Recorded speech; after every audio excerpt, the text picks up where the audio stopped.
Ariel Helwani in Chicago, Illinois, getting set for UFC 225 alongside Megan Anderson. The most hated man in mixed martial arts right now, the one and only Colby Covington. Yes, there he is.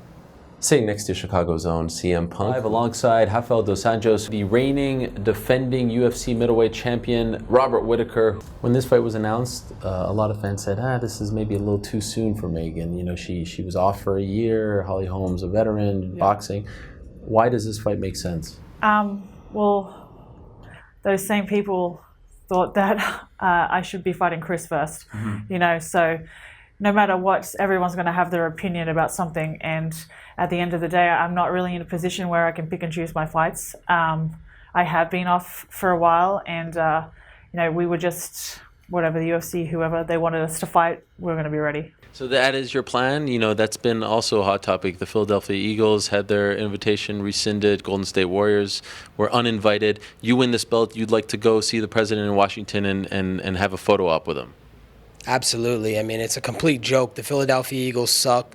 The Golden State Warriors, they suck. I mean, what a joke. You know, you live in America. You're fed by silver spoons. You guys are a complete joke to American society. Yeah, you guys want to express your First Amendment and free speech, but, you know, you stand for this flag. You stand for the troops, the women and men that were brave and put their lives on the line so you guys could have your freedoms today. So I definitely want to bring the belt to the White House and see Trump. Your promoter, Dana White, he has a good relationship with Mr. Trump, right? He spoke at the convention on his behalf. Have you pitched this idea to him? Maybe he could call him up probably. He has him on his cell phone. Yeah, that's the plan. After Saturday night, I'm going to have a talk with Mr. Dana White, and I'm going to tell him to bring me to the office. I want to go say some words to the greatest living American, the leader of the free world. One thing that I notice is you never talk about Mike Jackson. It's almost like this is your own experience and he's just coming along for the ride and he could do whatever the hell he wants, but you never respond to him. Yeah. The tweets, the interviews, the insults, the videos. Why is that? I think the matchup makes sense, but I don't feel the need to...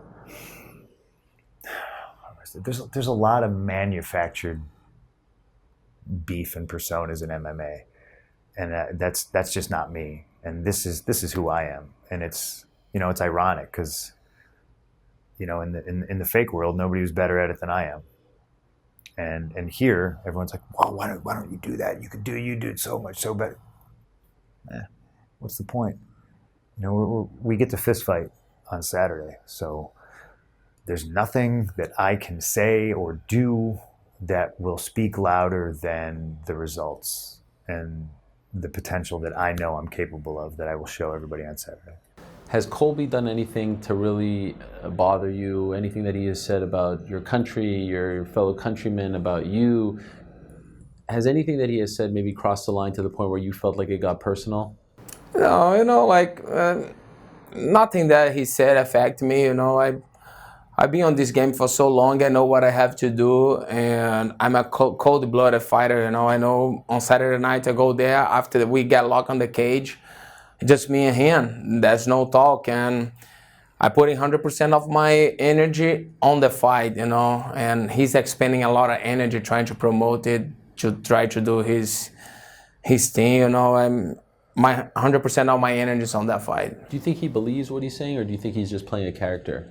He's just playing a character, you know. I don't think he's that crazy to believe in what he's saying. How do you feel about fighting the same guy in back-to-back fights? That's a very rare thing. It's not rare to fight a guy twice, but back-to-back fights. What is that like for you? At first, it was a little bit annoying because that first fight was hard. Yeah. and I had to think to myself, like, now I've got to do it again. But it's good, you know. I think it builds a little bit more hype, especially after Yoel's last fight. Yeah, you know, and I'm going in there with confidence behind me, so I'm looking forward to it. You went from potentially fighting Michael Bisping, George St. Pierre, Luke Rockhold, and now Yoel Romero. One could make the case that of those names, he's maybe the least known fighter in terms of like the carrot being dangled and the big paydays and things like that. Was that something that you had to get over with, you know, mentally? Not at all. No. I've never paid attention to that sort of stuff. I'm in the fight game to fight, you know. And I look forward to fighting all the number one contenders. My ultimate objective is to build a legacy of being the best fighter there ever was. So, you know, there's only one way of doing that. Ariel Helwani in Chicago, Illinois, standing alongside strawweight contender Claudia Gadelha. adopted son of Chicago, Andrei Arlovsky, Sugar Rashad Evans, Holly Holm, Dan Ige, one of the top contenders in the UFC's flyweight division, Joseph Benavidez, Chicago's own Ricardo Lamas, Alistair Overeem, Sergio Pettis, Anthony Smith, Tai Tuivasa, Carla Esparza. By the way, you know he likes to do this thing after he wins. He likes to drink out of a shoe. Have you seen this? People spit in the shoe. What is up with that? I have no fucking idea. Don't tell me. Have you ever heard of this? No. Did you see him do it? After he wins, he takes a shoe, people put beer in it or some kind of alcohol and spit in it, and then he drinks out of it. It's on his t-shirt. It's a picture of him drinking out of a shoe. It's called a shoey. Disgusting. I've never heard of this before. Disgusting. Now you want to beat him even more. Fuck yeah. All right, I look forward to it. Inevitably, it seems like all your interviews, they talk about your plays, the losing streak and things like that. Yeah. What are the chances if you win on Saturday that this is it, that you go off on a high note? That'd be great, man. Would you do it? I could. Yeah. I could do it. I definitely could. I mean, at the end of the day, I've always said I wanted to fight and keep fighting as long as it was right for me emotionally and spiritually. And if I get a win, who knows? Who knows what it'll be. Are you happy Joanna is no longer champion? I am. She's not a good person. I respect Joanna as an athlete, as a fighter, but I don't respect her as a person. And I don't think she's a good person, and she didn't do a good job being a champion. Which Rose does. Rose is a great champion, and I love seeing her over there. I love seeing her act as the champion. So I feel good about Joanna not being a champion. Why do you feel like she's not a good person? The way she acts, she's very cocky. She don't respect people, In the Ultimate Fighter, I don't know if she was acting, but she did disrespect my coaches, and me every day, So I hang out with her for like 8 weeks, and I know a lot about her. So, we were talking to some of her other opponents in the past, and they said, she got a bit of humble pie. Like maybe now she's humble. Do you feel like that will happen or no? No, I don't think she changes. She's been saying the same things over and over. I don't think she changed it, but maybe someday she will. These fight weeks are so much more fun for you when you're fighting at 145, right? Yeah. Yet it feels like, I still feel like 135 is like, the guy at the end of the bar that you really want to be with, but you're doing this to pass the time. Is that accurate? Yes, I would definitely like to fight at 135 again, but I'm still thankful for the opportunities that I've had at 145. I know they've both been losses for the 2 times I've fought here, but I know that they weren't, totally getting beat or anything. And every fight is different, every opportunity is different. So I want to take and make the most of this fight. But obviously at 135, I still, I would love to be able to get back to that belt. So if you win this fight, what interests you more, the 145? Because it feels like you win this fight, you're next for Cyborg, but then it also feels like you're still, the 135 division, you'd be that person too for Nunes. Which one interests you more? Honestly, I feel like I'm going to take what opportunity is there. I feel like I definitely need to win this fight in order for there to be excitement for either one of those. So. You just squared off. And it seemed like there was a bit of a back and forth there. What did he say to you? That was just a little personal stuff, man. Come on. Nothing. What do you mean? Come on. You just did it in front of all of us. Everybody been asking me, too. Yeah? They want to know. Give us a scoop. Come on. I don't know. I couldn't really hear what he said, Ariel. I don't believe you. Why I don't believe you for a second. Come on. What did you say to him? They don't call me the truth or nothing. They don't call me the truth. Now I said, look, man, you look nice right now. Oh, okay. But why does he always look sleepy? I don't know. You feel that way. You always say he got those permanent bags under his eyes. He always looks like yo, you need a nap. Go get a nap, Phil. I hope he takes it. He's gonna take a nap Saturday night. I know when you did media around a week or so ago, you expressed some disappointment of being low on the card. Yeah. How do you feel now that you've gotten it out there? Maybe there's some feedback, from the company. How do you feel now about your spot on the card? Yeah, no feedback from the company, feedback from the fans, feedback from the media, and I think that's why the question was asked. It wasn't me, somebody that was like, hey, like right when I found out, went and tweeted it or Instagrammed it. Like it wasn't something where I was like, this affects me so bad I have to tell people. It was something that needed to be asked by media, by fans. I saw them tweeting at me before it was even asked. So, of course, I'm in the place to address it, and I give my true feelings that it's definitely disappointed. And it's just the fact that no one with the #1 ranking by their name, 6 wins in a row, would be third fight on the card. That's just how it goes. So, leaves anyone to speculate why. We don't know, or there can be answers why. But Why do you think it is?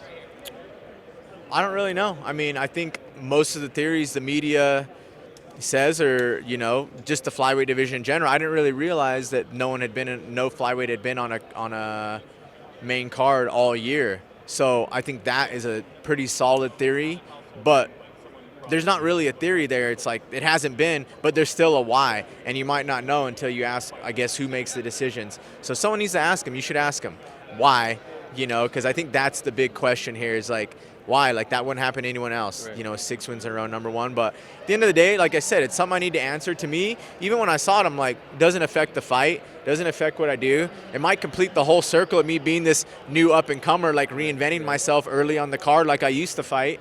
And it doesn't really affect that part. Like I said, it's just something, that I have the ability to answer, that people want to know the answer to, and that it definitely is a problem, I think, when you look at it, and it is definitely something wacky and weird that doesn't make sense. Joseph not happy that he's on the Fight Pass prelims. How do you feel about that? I mean, it is what it is, man. I'm here to fight. I'm excited if the UFC's giving me any type of platform to fight. I love my job and I love fighting for the UFC, so it is what it is. I'm going to go out there and just fight. I'm not worried about that. So you weren't offended, felt disrespected, none of that? I mean, at first I was a little like, what the fuck? But it is what it is. I can't change it, so I just got to go out there and change the outcome and get the fight, Last thing on Rashad, after squaring off against him, I don't know if you were joking about like not feeling the love, but do you feel somewhat disrespected? Like, are you using this as motivation? Do you have a chip on your shoulder now after all this? No, Okay. not at all. Me and Rashad, I don't think me and Rashad have any personal beef. Okay. I know Karen said that he kind of was wondering what I was talking about, and I know I've said a lot about being disappointed in Rashad and stuff like that, but I don't mean it as I'm not trying to attack Rashad. What do you mean by being disappointed? I'm just disappointed in him. I'm doing all these interviews and stuff leading up, through the camp and leading up to this week, and I find myself having to stick up for him. Why am I doing that? He's just letting, people talk. Have you seen how they talk about him online? It's terrible. It's awful. And that's just not Rashad. He's more dangerous than people give him credit for.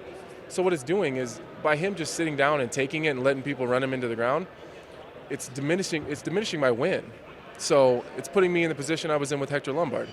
If me and Rashad go out there and we battle it out for 2 or 3 rounds and I still end up finishing him in the third, then I just struggled with the old guy. That's how everyone looks at it. And if I starch him and I smoke him and it's not even close, then now I'm an asshole, just beat up the old guy, So, and that's just it's not fair to me because Rashad's dangerous and everybody knows that.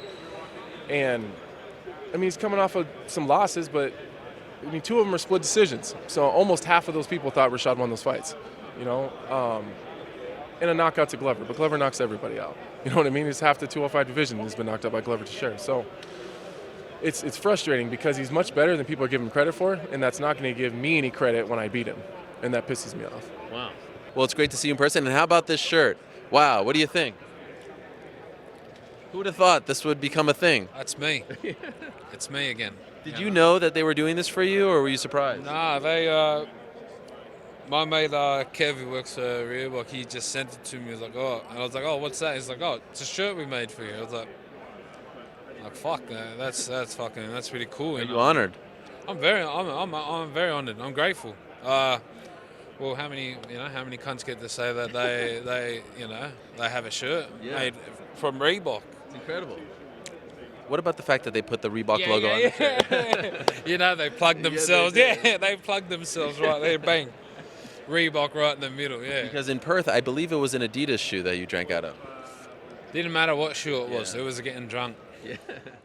And so is it fair to say you don't really have a personal issue with her, or has it kind of grown into that over time?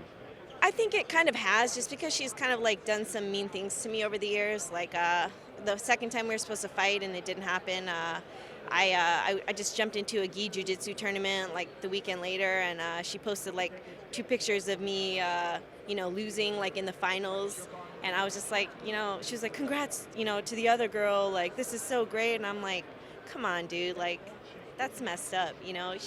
She was doing it to be kind of a bitch, if I can say that, and just other things over the years. I think she's just been kind of like me. She's posted a picture of me like, what little girl, are you scared? Like, you don't know how to do this. In her last post, you know, about me, she called me a dumbass. You know what I mean? Like, I've never really like trash talked her. She's just been always disrespectful, I think.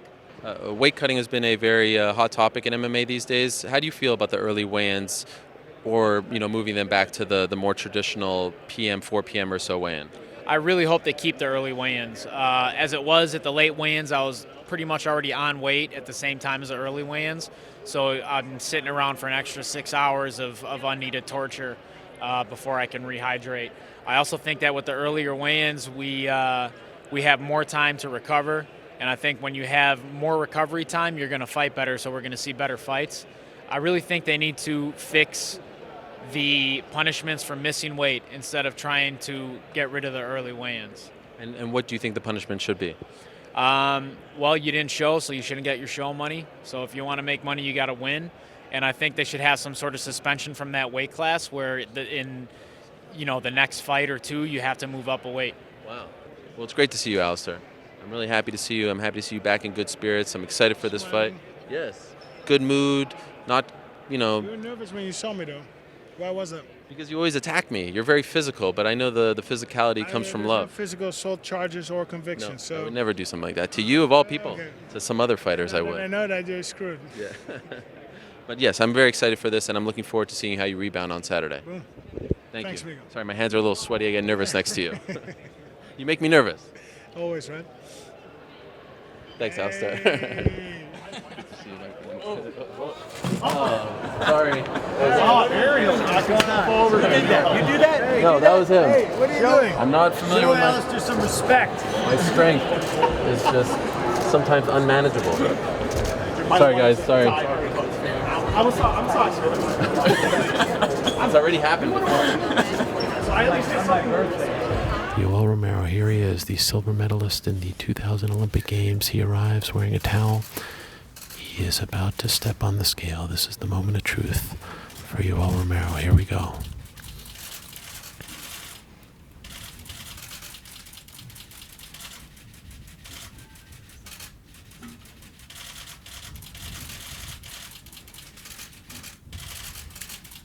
Checking his weight.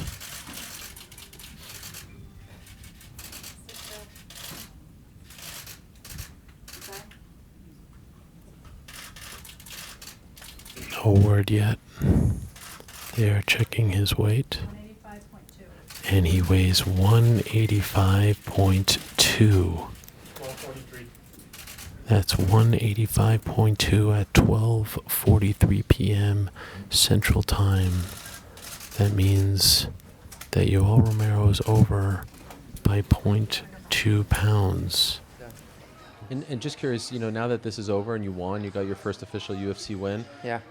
Can you tell us what the last 5 months have been like for you, especially considering your other job where you're around all these successful fighters and who are winning big fights, celebrating things like that, and you're still waiting for your moment. What has it been like? I'm going to go back home Monday, sit down with my family, discuss what's going to happen next. I just want to keep working and keep getting better and work towards the next victory. I'm still going to work my job. I just jokingly told Ali, hey, I'll see you Monday at work. So, for you guys that don't know, I do work as a full-time as a manager. And we'll go back Monday, start work again, and then we'll see what's next from there. Hopefully get on a card here, maybe in Vegas, or if UFC ever wants to go to Hawaii, you know who to call. Okay. So, despite this victory, he still wants to move back down to 145? Essa vitória faz eu sempre trazendo descer para baixo para 4-5. Essa é a minha intenção, é a minha categoria, eu quero ser campeão, acho que eu vou bater muita gente. This is my idea. I want to drop it down to 145, and I think I can beat a lot of fighters. Do you enjoy that? Obviously the fans enjoyed it. Do you enjoy being a part of that, or would you rather? I think that's the Mexican style, or Mexican in me. Just coming straight forward.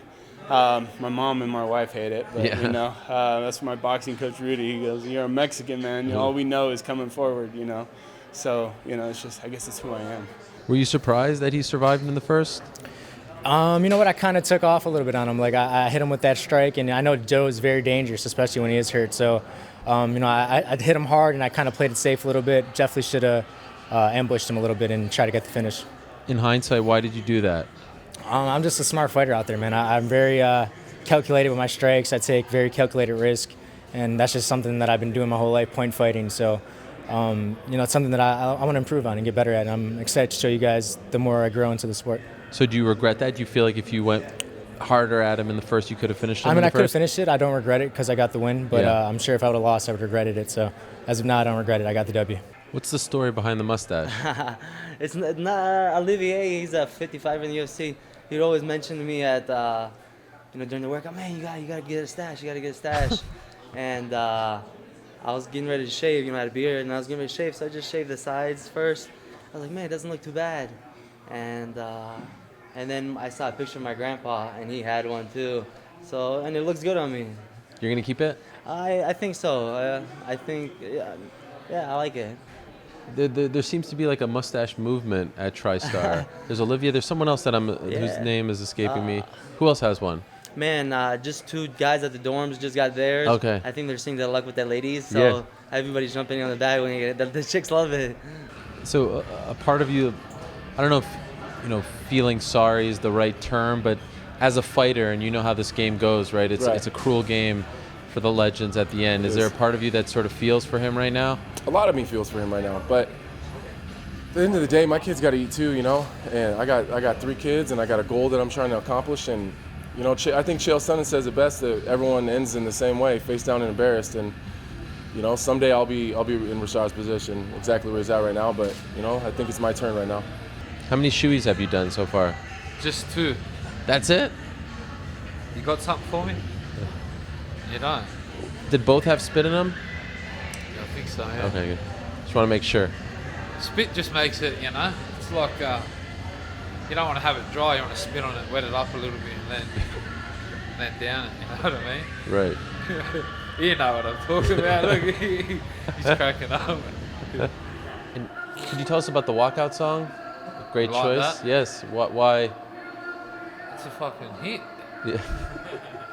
There's no other. I like to walk out to good songs. I've always done it, since I started my fighting. I don't really. I listen to slow music in general, and fucking my heart will go on. It's a hit. Like, It pumps you up? Did you see the crowd? Yeah.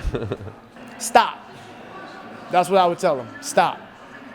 You don't think he should get another chance? I don't, and it's not a disrespectful thing, but look, this is a sport where your life is on the line, and I get it, and look, I respect him 100% for his willingness to step in there, but now you just putting your health at risk. I mean, I sent him to the hospital, you know what I'm saying, and I'm not top tier level. I know what it is with me and my skills. Can I compete with some guys in the UFC? Of course I can. But as far as him trying to continue with the sport, I highly advise against it, just for his safety.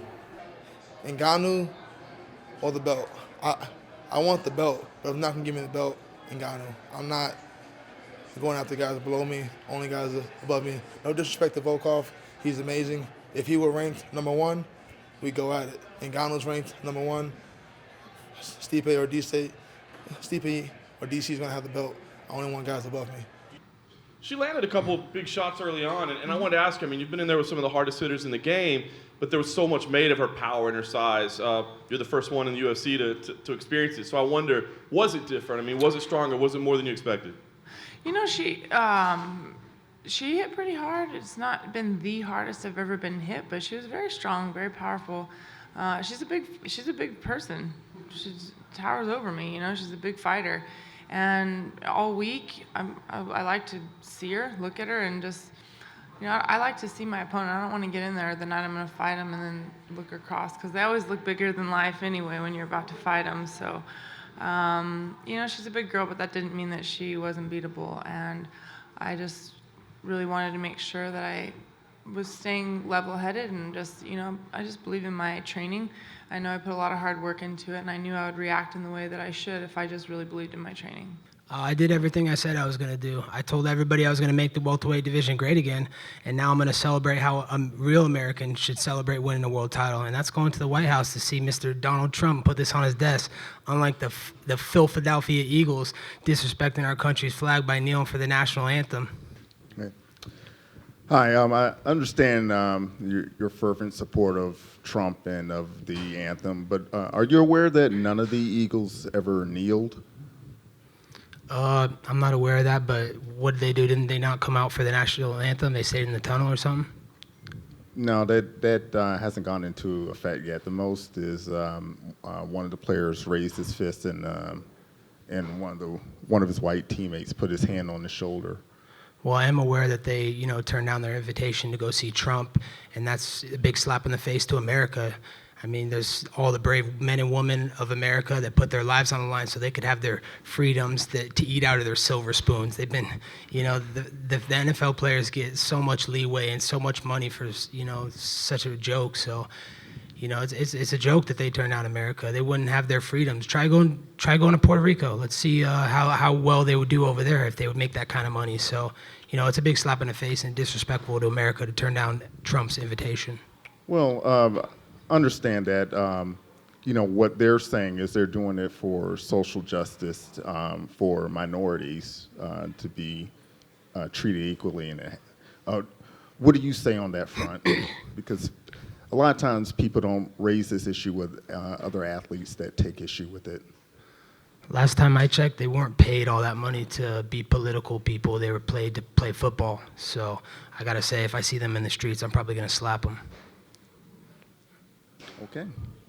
Let us start, Mark, with the main event. Robert Whittaker is still the UFC middleweight champion. And guess what? Regardless of what would have happened tonight, he still would have been the UFC middleweight champion. But the news is that he won a very close fight, a very entertaining fight, a fight that may have a round of the year contender and maybe ends up being a fight of the year contender in the end for 2018. First off, right off the bat, who'd you score it for? I scored it for Yoel Romero, and it was a weird fight in that I hate to use the old it was a tale of two fights cliche, but in some ways it was, because the first two rounds were clearly Whittaker. Romero looked like, I guess he was being patient to be, at least he looked like he was being patient to be nice, but it looked like he was maybe not recovered fully from the weight cut. But then, Yoel Romero, third round comes, he starts, throwing bombs on guys, and that's what happened. I thought he won the final 3 rounds, Romero, and I thought that the 5th round very well could have, maybe should have been a 10-8. So I guess I would have scored 48-46 for Romero. Fun night, top to bottom. There was a ton of drama all week, but in the end, I think the fans here in Chicago got what they paid for. And by the way, according to Dana White, largest crowd in the history of this building for anything outside of a Bulls game, of course. The Bulls are king here in Chicago still, but 18,000 plus fans here in Chicago. So a successful night for the Ultimate Fighting Championship here in the Windy City. All right, we are out of time. Thank you very much for watching our coverage all week long from here in Chicago. Yes, Mark? It's your last one. Well, I don't MMA fighting. This is Ariel's last road trip for MMA fighting, last post-fight show. Gonna miss you, man. I will miss you too. We had some good times doing this. Good times. Dare I say excellent times. The best. The best times. Yeah, gonna miss you. Miss you, bud. I will miss you too, but I don't believe in... I'll see you in a few weeks, yes. But, I don't believe in goodbyes. I believe in see you later. So I will say see you later to Mark and the crew here. Thank you very much for watching our coverage all week long here in Chicago. Back on Monday for the MMA Hour. We have a lot to talk about, so we'll see you then. For now, good night from Chicago.